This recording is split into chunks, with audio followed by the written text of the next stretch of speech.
Henry sat on the same bench every morning, never bothering anyone. But that morning, newly assigned Officer Tommy saw him as a potential threat.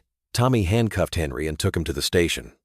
When his name appeared on the computer during the ID check, it would shock the entire police station, because Henry wasn't just an ordinary old man.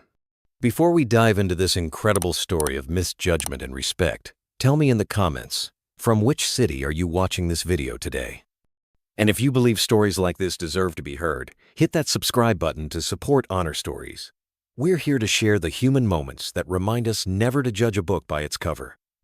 At 6:15 a.m., Henry was in his usual spot again. The wooden bench in the southeast corner of the park had been an essential part of his morning routine for the past 3 years. Next to him sat the same old thermos filled with black coffee. His clothes were clean but worn, a faded blue shirt, brown pants, and old black shoes on his feet. He never made eye contact with anyone, never bothered anyone. Police Officer Tommy Richardson was in his second week on the job that morning. At 24, fresh out of the police academy, he was a young man filled with the desire to prove himself. While driving his patrol car past the park, he noticed Henry. There he is again, Tommy thought to himself. This is the third time I've seen this man. Same place, same time. Tommy stopped his car and began observing Henry. The old man sat motionless, his eyes half closed, as if meditating. Suspicions began forming in Tommy's mind. Very strange, he muttered to himself. Normal people don't act like this. Every day at the same time, in the same place? This could be some kind of surveillance. Tommy recalled the suspicious behavior patterns he had learned in police training. Routine behaviors, observation points, potential threats. His inexperience was leading him to wrong conclusions. I need to check this man out, Tommy decided. He got out of the car and walked toward Henry. His steps were determined but tense. Henry heard the approaching footsteps and turned his head. The old man's eyes were calm but tired. "Good morning, officer," Henry said in a soft voice. Tommy stopped and looked Henry up and down. "What are you doing here?" he asked. "Sitting," Henry replied simply. "Drinking my coffee." "Are you here every day?" Tommy questioned. Henry nodded slightly. "Yes, since I retired. It's a peaceful place," he answered. Tommy's suspicions were growing. "Can I see your identification?" he demanded. Henry hesitated. "Is there a problem?" he asked. "Routine check. Your ID, please," Tommy stated firmly. Henry slowly stood up. His movements were coordinated and controlled despite his age. He pulled an old wallet from his back pocket and handed over his ID. Tommy took the ID and examined it. "Henry Morrison, 77 years old," he read aloud. He looked at the address. "Where is this address?" he asked. "North of town, an old neighborhood," Henry replied. Tommy handed the ID back, but his unease hadn't passed. "What are you doing here at this hour?" he pressed. "Like I said, drinking my coffee. The air is fresh. It's quiet," Henry answered patiently. "It's very early to be sitting around," Tommy observed suspiciously. Henry shrugged. "When you get old, you wake up early," he said simply. Tommy made a decision in his head. Something didn't seem right about this man. He appeared too calm, too controlled, and this daily routine, it wasn't normal. "You need to come with me," Tommy declared suddenly. Henry's eyes widened. "What for?" he asked in surprise. "You're exhibiting suspicious behavior. We're going to the station for a detailed check," Tommy explained authoritatively. "I haven't done anything," Henry protested, his voice still calm. "Turn around," Tommy commanded. "Hands behind your back." Henry paused for a moment. A strange expression appeared in his eyes, as if he was remembering a very old, painful memory. Then he slowly turned and put his hands behind his back.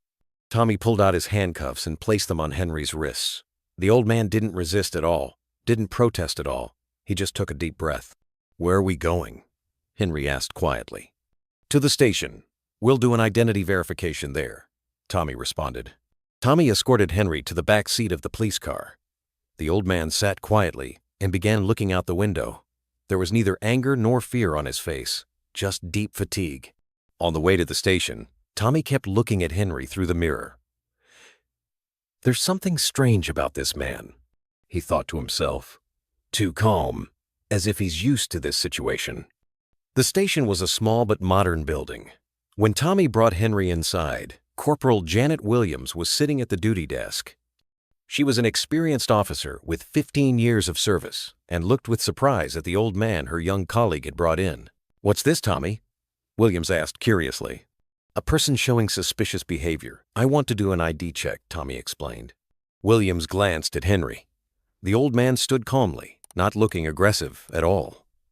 "What kind of suspicious behavior?" she inquired. "He sits in the same place every day, very early hours, acting strange," Tommy described. Williams frowned. "Tommy, sitting in a park isn't a crime," she pointed out. "But I want to check. Maybe something will come up in the records," Tommy insisted. Williams nodded and turned to the computer. The system was slowly loading.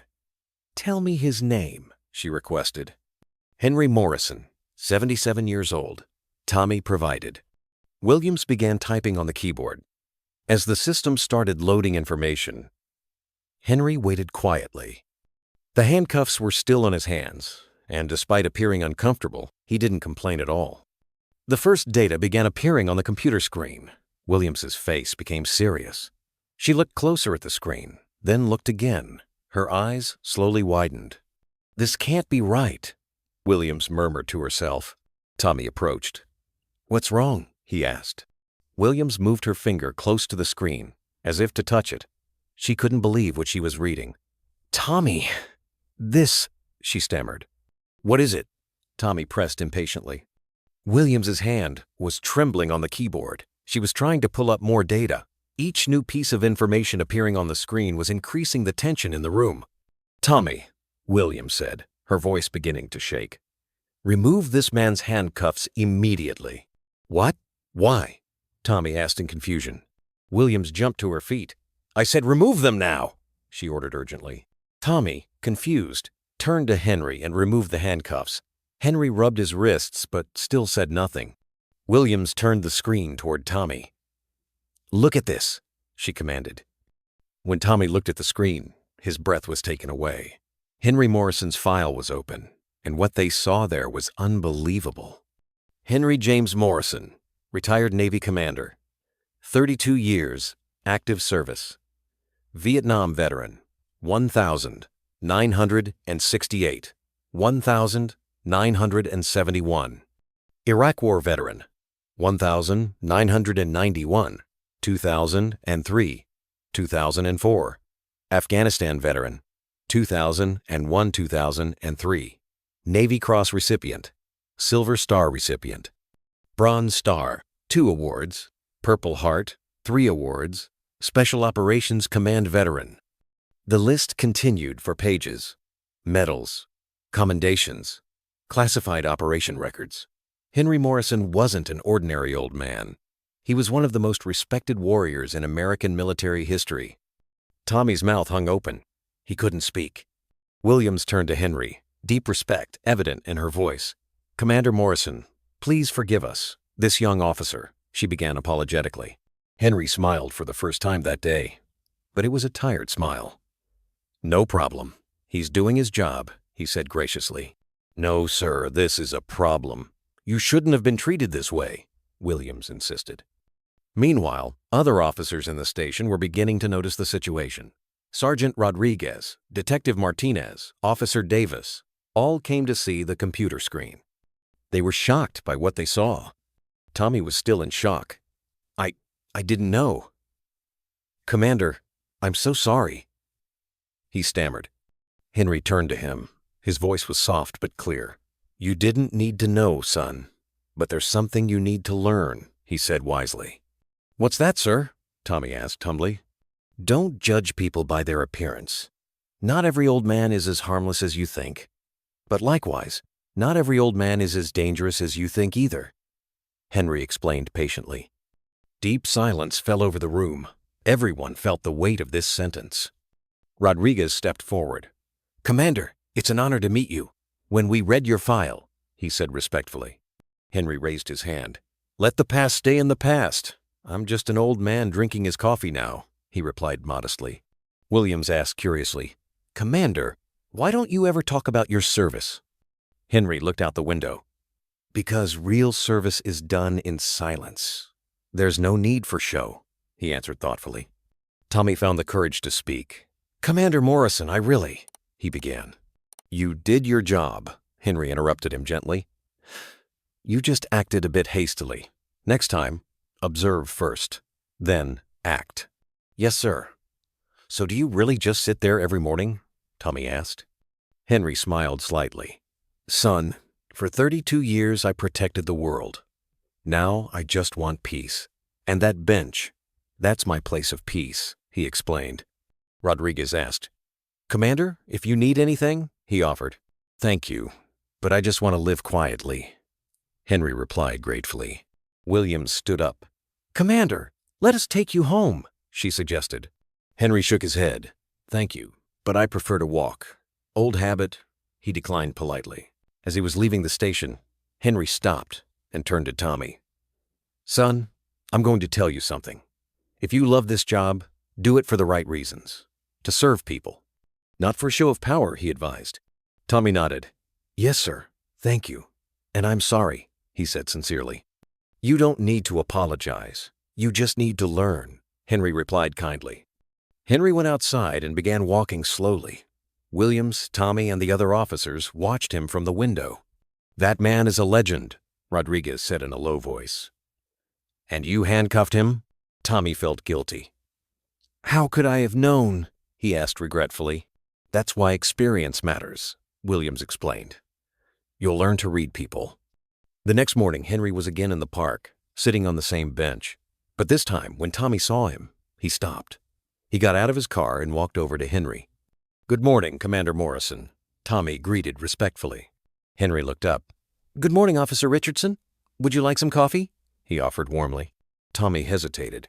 Is that allowed? He asked uncertainly. Of course. Sit down, Henry invited. Tommy sat next to Henry. The old commander opened his thermos and handed the cap to Tommy. Thank you, Tommy said gratefully. Sipping the coffee, he asked, Commander, do you forgive me? There's nothing to forgive you for, son. You did your job, Henry assured him. But I did it wrong, Tommy protested. Henry looked at Tommy. Making mistakes is part of learning. What matters is not making the same mistake again, he counseled. So you really just sit here? Tommy asked. Henry looked into the distance. You know, son, a man who's been constantly in motion for 32 years knows the value of silence very well, he reflected. Don't you get lonely? Tommy wondered. Loneliness and peace are different things. I find peace here, Henry explained. From that day on, Tommy began seeing Henry every patrol. Sometimes they would stop and greet each other. Sometimes they would just wave. A friendship based on respect developed between them. As days passed, Tommy learned more about Henry. When local veterans talked about him, they always spoke with respect. But Henry never bragged, never told stories about his past. A week later, Tommy found the courage to ask, Commander, what was it like in war? Henry was silent for a long time. It was terrible, son, but someone had to do it, he finally answered. Do you regret it? Tommy asked. But I don't want to forget either. If we forget, we repeat the same mistakes, Henry replied thoughtfully. This conversation deeply affected Tommy. Now he looked at every person he met with different eyes. He never forgot the lesson Henry taught him. Months passed. Tommy was beginning to become an experienced police officer. One day, an emergency call came to the station. An old man had fainted and was found near the park. Tommy ran and found Henry on the ground. He immediately called an ambulance and applied first aid. Commander, stay with me, Tommy urged. Henry barely opened his eyes. Tommy? He whispered weakly. Yes, sir. Everything will be okay, Tommy assured him. The ambulance came and took Henry to the hospital. Tommy followed too. While waiting at the hospital, other police officers and veterans began arriving. Once they learned who Henry was, everyone had sprung into action. The doctor gave good news. Henry would recover, just some fatigue and dehydration. In the hospital bed, Henry turned to Tommy. Son, I'm not angry that you arrested me that day, he said softly. Tommy was surprised. You're not? He asked. Because you were just doing your job, and then you learned. That makes you a good police officer. Henry explained. Tommy smiled. "I learned from you, Commander," he acknowledged. "And this learning will continue. Even when I'm not here," Henry said meaningfully. "What do you mean?" Tommy asked with concern. Henry looked out the window. "Son, I'm getting old. But you're a young police officer. Teach others what I taught you," he requested. Tommy understood. This wasn't just a lesson. It was a trust. After Henry got out of the hospital, a small plaque was placed on the park bench. This bench is dedicated to honor all veterans who served quietly. No names were written, but everyone knew it was for Henry. And Tommy? He was now an experienced police officer, but he never forgot the most important lesson Henry taught him: never judge by appearances. Because sometimes an ordinary old man sitting in a park might actually be one of the country's greatest heroes. Henry Morrison continued to be that small-town silent hero. He sat on the same bench every morning, but he wasn't alone anymore. Tommy and other young police officers visited him, benefiting from his wisdom. And every morning as he sat on that bench, Henry knew that real service continued here too. Only its form had changed. Now he served not with weapons, but with stories, not with commands, but with teaching, not with war, but with peace. Because real heroes never retire, they just change the way they serve. This story reminds us that heroes walk among us every day, often unrecognized and unnoticed. Have you ever met someone who turned out to be much more than they appeared? Share your story in the comments below and let us know what city you're watching from today. If this story moved you, please subscribe to Honor Stories and hit that notification bell. We publish new stories every week that celebrate the quiet courage and hidden strength of those who served. Because every veteran has a story worth telling, and every story deserves to be heard. Thank you for watching.